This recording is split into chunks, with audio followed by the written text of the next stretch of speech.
मित्रों, आज हम आपको बताने जा रहे हैं पाक अधिकृत कश्मीर की ऐतिहासिक कहानी और भारत की प्रतिबद्धता के बारे में।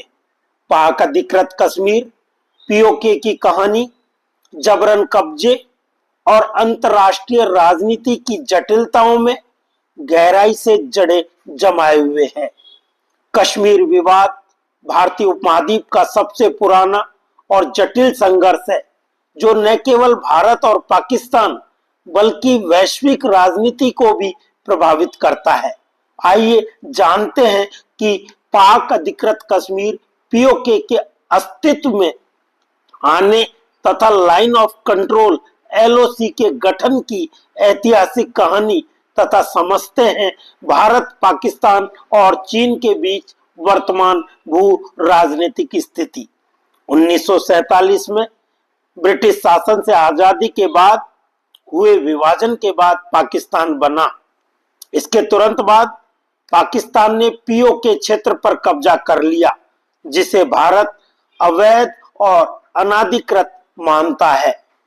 तब क्या थी स्थिति? 560 से ज्यादा रियासतों को भारत या पाकिस्तान में शामिल होने या स्वतंत्र रहने का विकल्प दिया गया था।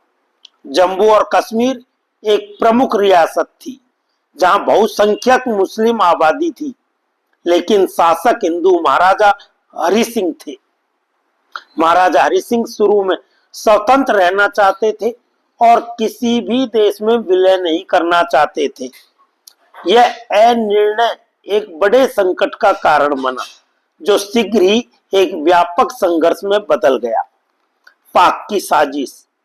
पाकिस्तान को डर था कि मुस्लिम बहुल कश्मीर अगर भारत में विलय करता है या स्वतंत्र रहता है तो यह उसके हितों के खिलाफ होगा। इसलिए अगस्त 1947 में मेजर जनरल अकबर खान के नेतृत्व में ऑपरेशन गुलमर्ग की गुप्त योजना बनाई गई। पाकिस्तानी सेना ने चुपचाप पश्तून कबायली लड़ाकों को हथियार दिए और रसद मुहैया करवाई। 22 कबायली समूहों को 22 अक्टूबर 1947 को एबटाबाद में इकट्ठा किया गया और उन्होंने मुजफ्फराबाद सहित उत्तरी कश्मीर पर हमला कर दिया। 24 अक्टूबर 1947 को जब पाकिस्तानी समर्थित कबायली हमलावरों ने बड़े पैमाने पर आक्रमण किया, तब महाराजा हरि सिंह ने भारत से सैन्य सहायता मांगी। भारत ने स्पष्ट किया कि वह तभी हस्तक्षेप कर सकता है जब जम्मू कश्मीर औपचारिक रूप से भारत में विलय करे। 25 अक्टूबर को महाराजा ने जम्मू में भारत की प्रतिनिधि वीपी मेनन से भेंट की और विलय प्रस्ताव दिया। 26 अक्टूबर 1947 को महाराजा ने औपचारिक रूप से इंस्ट्रूमेंट ऑफ एक्सेशन विलय पत्र पर हस्ताक्षर किए, जिससे जम्मू कश्मीर भारत का अभिन्न अंग बन गया। इसके बाद भारतीय सैनिकों को श्रीनगर एयरलिफ्ट कर हमलावरों को खदेड़ा गया। भारतीय सेना ने हमले का जवाब दिया, जिससे कश्मीर का भारत में औपचारिक रूप से विलय हुआ और नियंत्रण रेखा एलओसी की स्थापना हुई। 26 अक्टूबर 1947 को औपचारिक विलय के बाद भारतीय सेना को तुरंत श्रीनगर पहुंचाया गया। श्रीनगर हवाई अड्डे को सुरक्षित करना अत्यधिक महत्वपूर्ण था, क्योंकि उसके हाथ से निकलते ही पूरी घाटी पाक के कब्जे में आ सकती थी।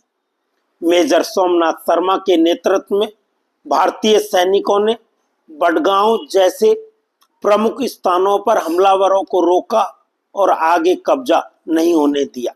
अक्टूबर से नवंबर 1947 तक भारतीय सेना ने बारामूला और उरी को मुक्त कराया। कठिन भूगोल और सर्द मौसम के कारण यह संघर्ष 1948 तक चला। भारत ने कश्मीर घाटी, जम्मू और लद्दाख पर नियंत्रण बनाए रखा, जबकि पाक ने जो हिस्सा कब्जे में लिया वह आज पीओके कहलाता है। पाक अधिकृत कश्मीर पीओके के भूगोल को जाने तो यह दो प्रशासनिक क्षेत्रों में बांटा गया है।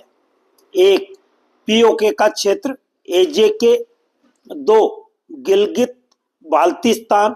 कुल क्षेत्रफल लगभग 85,000 वर्ग किलोमीटर है। गिलगित बाल्टिस्तान में 72,000 वर्ग किलोमीटर का क्षेत्र है। पीओके क्षेत्र लगभग 13,000 वर्ग किलोमीटर है। भौगोलिक सीमाएं: पूर्व में लद्दाख भारत, पश्चिम में पंजाब और खैबर पख्तूनख्वा पाकिस्तान, उत्तर में बाखान कॉरिडोर अफगानिस्तान, उत्तर पूर्व में सिज्जियांग प्रांत चीन।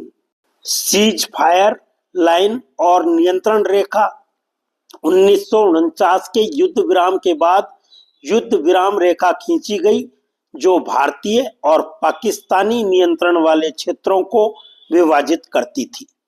1971 के भारत पाक युद्ध के बाद 1972 में हुए शिमला समझौते में इसे आधिकारिक रूप से नियंत्रण रेखा LOC का नाम दिया गया और दोनों ने इसे मान्यता दी।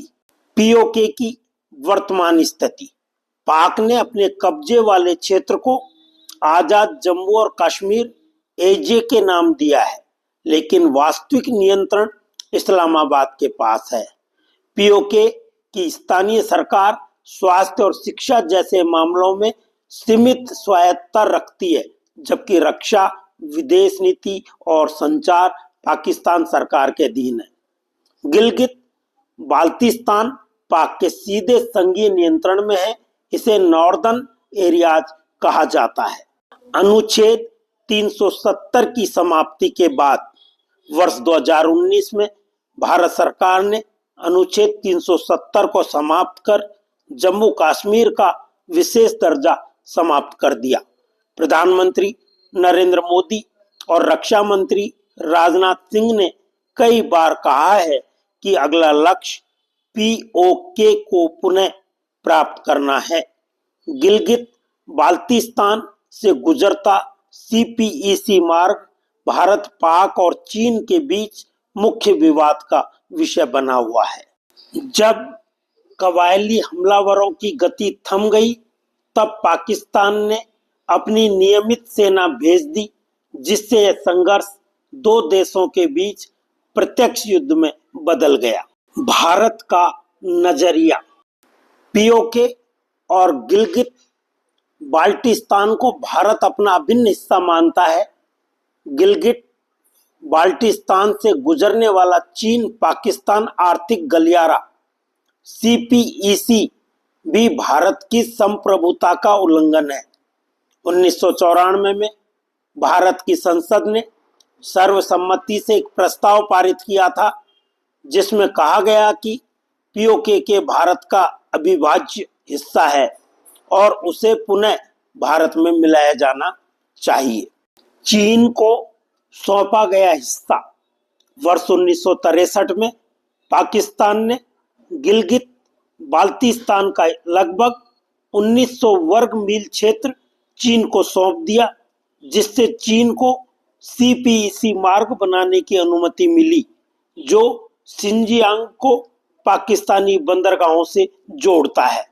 वर्ष 1962 के भारत चीन युद्ध में चीन ने लद्दाख के अक्साई चीन क्षेत्र पर भी कब्जा कर लिया था। गिलगित बाल्टिस्तान में चीन और पाकिस्तान की गतिविधियों के चलते स्थानीय लोगों में असंतोष है, जिसे पाक द्वारा दबाया जाता है। संयुक्त राष्ट्र की भूमिका: 21 अप्रैल 1948 को UNSC का प्रस्ताव 47 पारित हुआ, जिसमें संघर्ष विराम और उसके बाद जनमत संग्रह की बात कही गई। 1949 के युद्ध विराम रेखा खींची गई, जो नियंत्रण वाले क्षेत्रों को विभाजित करती थी। पाक ने 35% क्षेत्र पश्चिमी कश्मीर और गिलगित बाल्टिस्तान पर कब्जा बनाए रखा, जबकि भारत के पास 65% हिस्सा कश्मीर घाटी, श्रीनगर, जम्मू, लद्दाख रहा। मित्रों, पाक अधिकृत कश्मीर की ऐतिहासिक जानकारी राजस्थान पत्रिका 8 मई 2025 पृष्ठ 2 से साभार ली गई है। जिसे आप सभी ने अपना मूल्य समय निकालकर ध्यानपूर्वक सुना व समझा। इसके लिए बहुत बहुत धन्यवाद एवं आभार।